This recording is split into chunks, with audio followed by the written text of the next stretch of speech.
and taking a well-deserved day off. It is Hanok Young taking a day off so you can spend the morning with us. Hanok, how you doing? Have you recovered from your Jerusalem Day festivities in the old city? Yeah, we'll talk about those in a moment. But so we don't forget, we have to do our birthdays. Da, da, da, da, da, da. You say it's your birthday. Okay. So we finished last week on the note of Sarah Connor turning 17. So yesterday was actually that birthday. But in the Connor household, since there are so many of them, you already have to move on to the next girl. And the birthday that we're celebrating this time is our dear friend Rosie. Rosie, happy number 20. Now, I want to state very clearly, I haven't yet got the pushback yet from having mentioned about Sarah Connor being just about the age to be inducted into the IDF. And Rosie likes to be in control. That's my sense that I get from Rosie. I could be wrong. So I figure when Rosie's here, we'll get her an interview with the border police. I figure with a 9mm in one hand and a can of mace in the other, she would definitely get people to listen to her. No doubt about it. So happy birthday, Rosie, dear. We love you and miss you. I have to mention someone because this is a Mike Clayton connection. Tomorrow, June the 2nd, is Ayala Rivka Young's birthday. My eldest, the president of the, believe it or not, this is what it's called, We Love Mike Clayton International Fan Club, Israeli branch, the capital, Jerusalem. So she is actually, I would celebrate with her, but she ran away. She just landed in New York about 2 hours ago to spend a couple of weeks with her favorite sister. So, yeah, it's kind of a bit of a shock. I'll have to send her an email. Is she going to leave New York and come to North Carolina? No, although I did offer to give her, some of my Southwest Rapid Rewards miles. Just yesterday, by the way, I met someone who was, she lives in North Carolina. So I said, that's so funny. In a few weeks, I'm going to be in Franklin. And do you know what this woman had the nerve to say? Where's that? Why? So after I slapped her, and once she was, got back to consciousness. Okay, so the birthdays, I'm probably missing a bunch. I'm really sorry. I'm sure there are a bunch of loose Connors out there in the world that we haven't caught. Okay. In for a penny, in for a pound, Jerusalem Day. It was really wonderful. A couple of things that I should mention about it. The Jerusalem Day festivities are something like 97% Dati Leumi, meaning national religious. These are the Kippah Sruga. These are the teenagers, not only from Judea and Samaria, but all over Israel, all come to Jerusalem. You see very, very few girls and boys that are not religious. Very few. It's really an interesting thing. And of course, everyone was threatening, the Muslims were threatening, El-Aqsa is in danger. And, the idea that a Jewish foot would step anywhere on the Temple Mount, not in the El-Aqsa Mosque, not in the shrine of the Dome of the Rock, but anywhere on that is an affront to them. Yeah. And that's why I put up that great meme yesterday on Facebook. If it really bothers you that we're praying, y'all shouldn't have put the El-Aqsa Mosque on our Temple Mount. Duh. I thought that was one of your best ones. That was really great. Thank you. I'm so proud of myself. I didn't create it, but I did borrow it. Yeah, I saw that. So that is a really, really exciting thing. People have been writing to me about tourism. They hear tourism is off the hook. Tourism is improving. It ain't off the hook.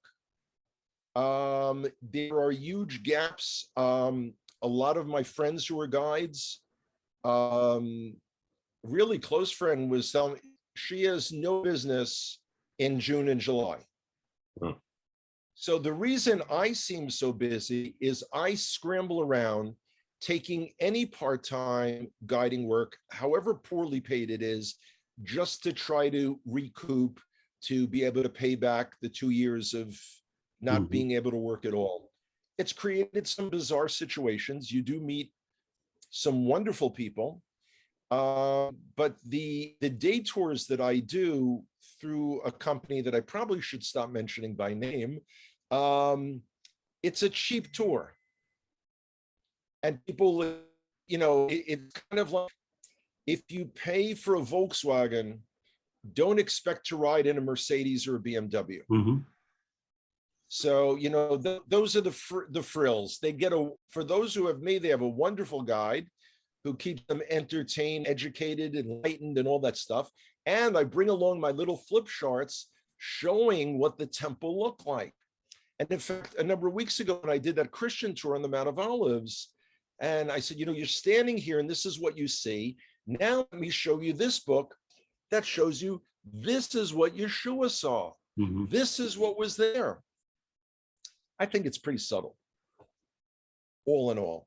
Yeah, very subtle. I'm sure that the people that are signing up for that tour are expecting just kind of your generic, let's go and point, take a picture, and let's move on.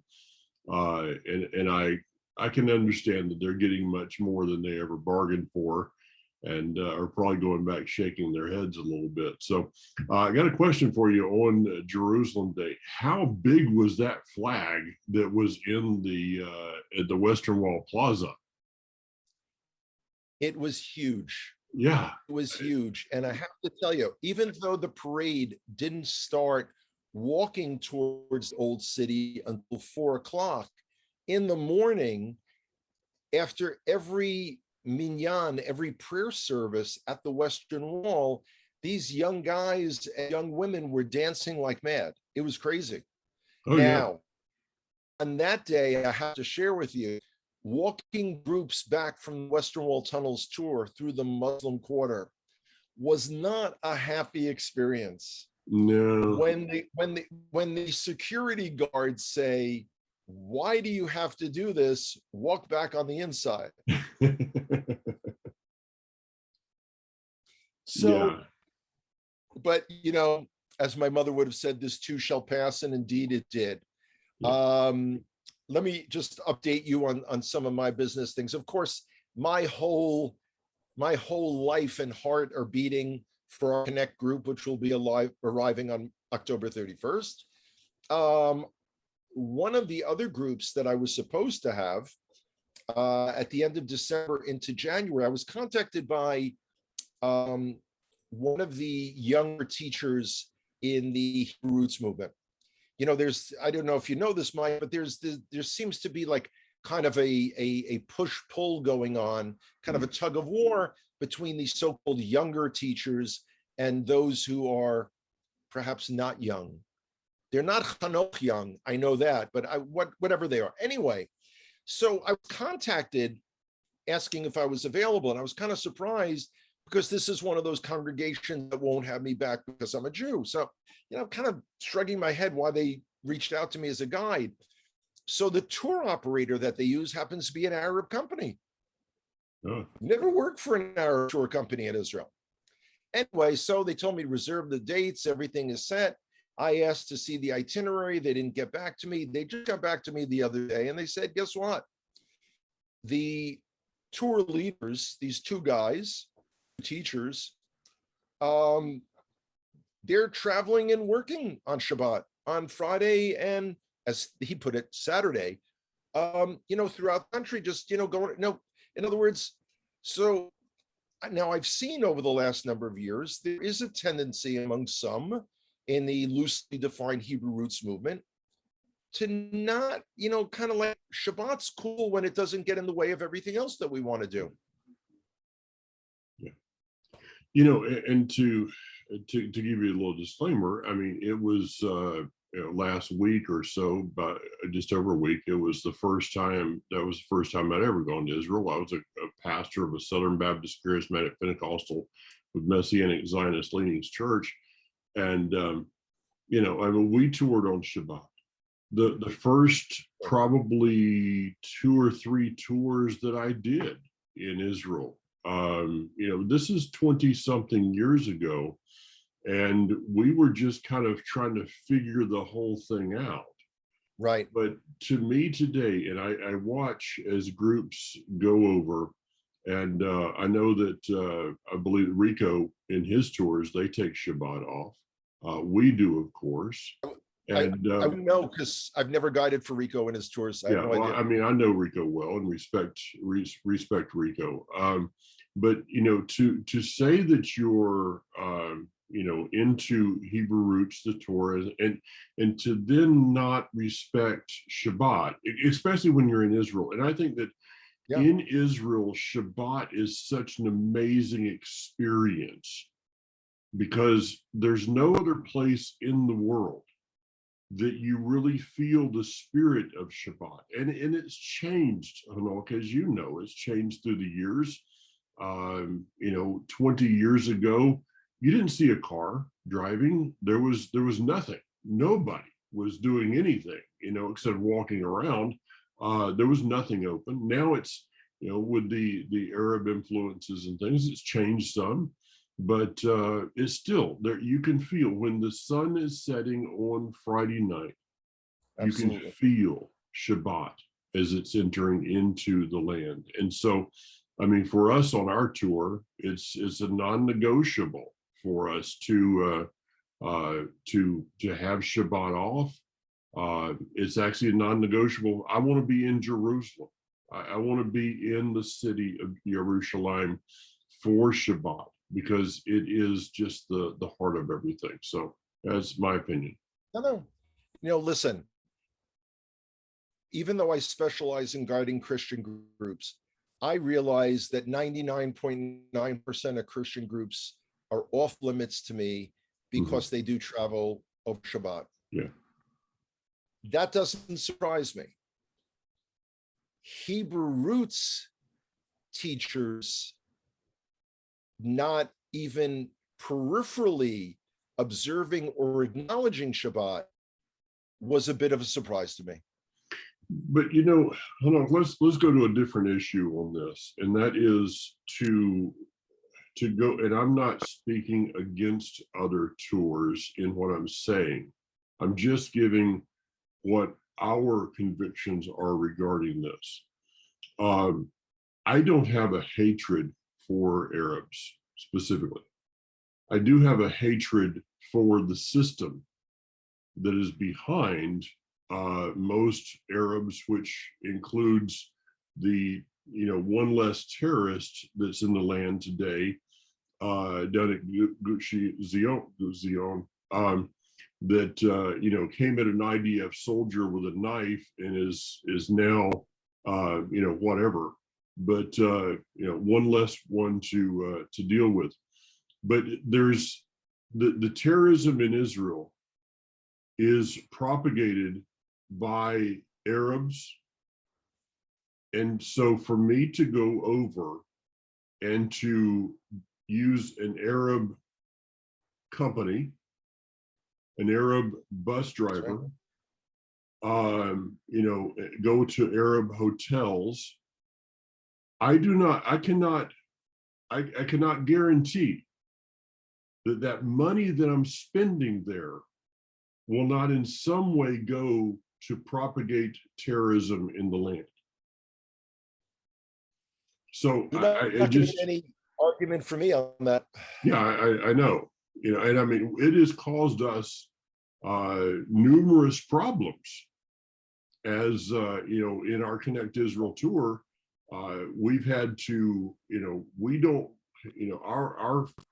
our margins on our tour, our price of our margins is so tight because it costs extra to have that Jewish bus company, that Jewish bus driver, that Jewish hotel, that's not in East Jerusalem, because you know we have 20 something people going to Israel this year, including a very dear family of mine that has a lot of birthdays. I'm not going to put them over in East Jerusalem and then say to them, hey, go have fun and just watch yourself when you're walking down the road. No, we take the safety of our group very seriously. And so, I want them to be comfortable. I want them to never have a thought of security. And you just can't do that when you're over at the, somewhere on the Mount of Olives or something. You got pickpockets, you got everything else. So that's no, absolutely. It all comes down to where everyone stands vis-a-vis Israel and the Jewish people. That's small part of what I'll be sharing when I come to America in a few weeks. But it really is an opportunity for people to refocus on priorities. And that's the exact same thing when people pick a tour to Israel.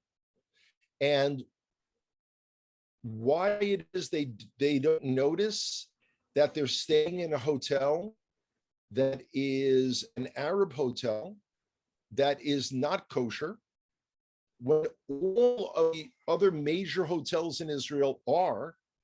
I mean, you got to wonder, what is it? What is your conception of Israel? Or what is your misconception of Israel? That would be a whole program for us to do. And In of itself. Yeah, it is. Yeah. It's just, this is where I stand. And I was, when I was in Israel on this past trip, I was able to spend some time with Hayavel, the guys up at Hayavel on Har Brakah, the Mount of Blessing. And I was talking to Josh Waller a little bit, and Josh has been a friend for many years. He's an amazing, amazing young man. And he was asking me about our son, Daniel, not our son, but mine and Kathy's son, Daniel. And I don't think anyone got it wrong. That's okay. Yeah, but I just in case I clarify. I saw a great meme this morning that said there was never a baby formula shortage until men started having babies, but that's another thing. So that's an excellent point, by the way. Yeah, it is. So Josh was asking me how Daniel's doing. I said he had written, a number of different songs and stuff. And Josh said, wow, that's amazing. He says, I've been trying to write songs. He says, nothing's coming to me. He says, I've only been able to write one song in my life. And I said, well, at least you wrote the number one. And that song by Josh Waller, A Line in the Sand. Where are you going to stand? And that's a question. That's a question that was asked at the time of Joshua. It's a question that was asked at the time of Korach. It's a question that was asked at the time of Elijah, and a question that's being asked today. There's a line in the sand, and are you going to straddle that line? What are you going to do with it? If there's ever a place, there's a whole thing in America today of should we build the wall or not?